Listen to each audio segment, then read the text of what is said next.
Alright y'all, so we have a great haircut to show you today. We're doing a low drop fade. We're just combing the hair out. But first, let's get to the intro.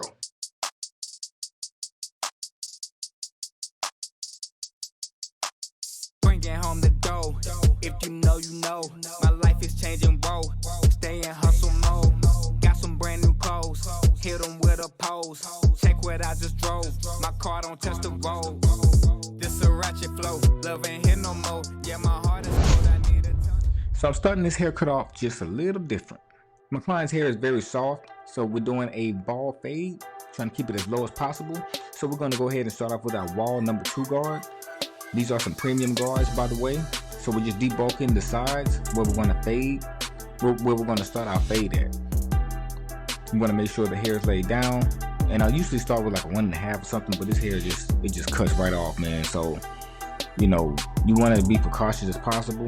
I'm just making sure I'm going in the direction of the hair. And hey, man, if you can, please hit that notification bell. Please make sure you have subscribed, and please make sure you hit that like button, because that will make the channel go very far. I appreciate you so much. Proceeding along, now we're starting off with our first guideline. We're taking our Andes T outliners. These are cordless, and we have a fabulous T outline blade on these bad boys, and they are snipping. And we're going to start our first guideline. I don't want to press too hard. I don't want to make the line too defined, but I still want to see it. You see, I'm taking my time. The way you start your fade is the way it's going to turn out. That's what I was always taught. So you want to make sure you are just going through your guideline correctly, and make sure you line it up in the mirror. Make sure everything looks even. You have a nice curve.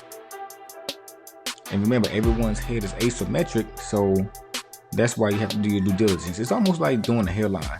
A little bit easier, but not so easy. Now I'm just going against the grain, getting all the extra hair off the scalp. We're not going to need it. And you don't have to press too hard to do it. If your trimmers are set perfectly, you don't have to press too hard at all. They should just be snipping right off. Alright, now we're starting with our Andes Masters. We're starting with the lever all the way open. Now, just like how we're doing, we're basically following the direction of our guideline. That's all we're doing.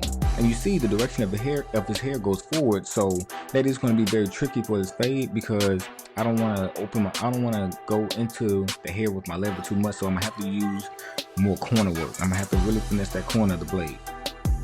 And this is right here, when you get it behind the ear, that's when you have to really have your patience, take your time. And now I'm just bringing that notch up a level,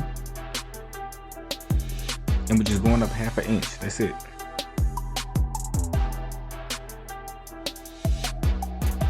Alright, let's move along. So we're going to take our clippers, and we're going to go ahead and trim all the loose ends on top of the hair. I did mention before that my client's hair is very soft, so we want to make sure that we're not cutting too deep into the hair. So I'm taking that's my number 2 guard. I'm going to go through the hairline. I'm going to take my time with it, and I'm taking my number 3 wall guard, and I'm going to go in the crown area, because I do see the hair sticking up. And just from a few times of me cutting his hair, I seen that I had to go through those areas a little bit more.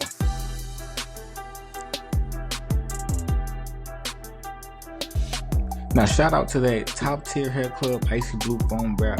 Got to put about 6 pumps in this on his hair, just to make sure we can lay everything down, because that is a lot of hair. You want to make sure you wipe the excess residue off the scalp. I use a fresh towel for everyone. Alright, that Wrap Away Pomade by Top Tier Hair Club. All you need is a dime size. We're going to go ahead and rub it through our fingers, massage it through the scalp. You want to make sure you lay the hair down, massage the product through the scalp. Now we're going to take our Tap and Go Hairline Spritz by Top Tier Hair Club as well. This is when you can apply the secret sauce. You know, after you didn't wipe the residue off, because now you can just lay the do-rag on. We're going to tie it pretty tight, not too tight. The tightness comes from the pullback. You see behind the ears right there. You ain't got to tie the do-rag too tight, y'all. I'm going to put the blow dryer on it. I think I put the blow dryer on for like at least about 5 to 10 minutes, depending on how I'm doing with time. Now we're able to execute our hairline.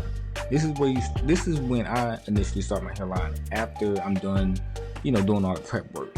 I don't like to try to just go into the hairline without any prep work at all. And after I'm done with the hairline, I'm going to go ahead and use the magic pencil. Now I want to make sure I'm contouring my hairline symmetrically on my client's scalp. And when you have a round forehead like this and you're trying to make it as straight as possible, that can be pretty difficult. So that's why I use the pencil. It's not to hide any errors or any mess ups, but just to make sure that my eyes aren't fooling me. It's like a second mirror, if you want to say. Now, after applying the enhancements, we're going to add another do-rag on for the second round. I didn't realize I used 2 do-rags either, y'all. I'm sorry. But I do wash my do-rags daily. Now, after the hair is laid down a lot more, and the reason why I had to lay his hair down twice is because his hair is that soft, y'all. But after all that's done, then that's when we take our razor and we're going to razor out the pencil line. And then after that, you see there's still a few strands of hair that I seen sticking up, so I have to make sure I got those first. And then after that, hey, here's the hairline. This is your second hairline. Man, that fade is looking cold, especially with the waves. This was a different type of haircut, but I enjoyed it. I really did. And I think I did a really good job. Just doing a little bit of cleanup and touch-up work. And now going for the final gusto, we got to make sure all the loose ends are gone. My man has to look like he has a fresh cut walking out the shop. But after all that said and done, this is the final spin around, ladies and gentlemen. Man, I appreciate y'all for watching. Please make sure you like, comment, and subscribe. That makes the channel go a lot further, okay? We are not stopping. We out, y'all. 3 haircuts in one day.